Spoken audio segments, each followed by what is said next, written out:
Ito yung pawis ko sa B-side stepper.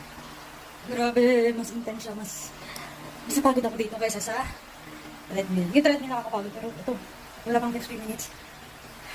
Ganito na. Alas.